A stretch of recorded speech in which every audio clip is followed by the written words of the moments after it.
Okay, so my ball is embedded, or I think it's embedded. It doesn't look to be in the bunker. I'm just going to check that it's embedded first. Yeah, clearly that was embedded from my last stroke.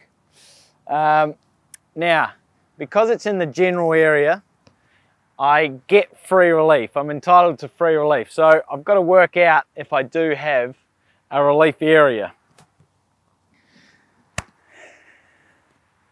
So using the spot directly behind where the ball is at rest, and there's just some grass there, ever so slightly, some general area behind the ball. From there I have a 1 club length relief area. Now I'm not allowed to drop in the bunker, so that's not going to count as my relief area.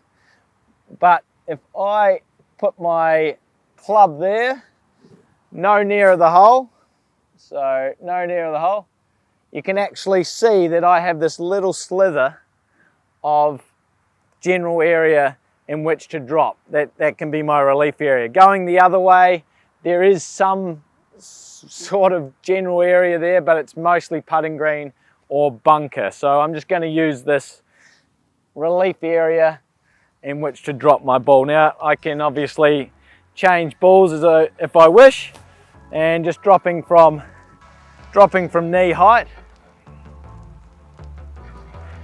Now it rolled outside the relief area, so just got to drop it again, dropping from knee height, and it's done it again.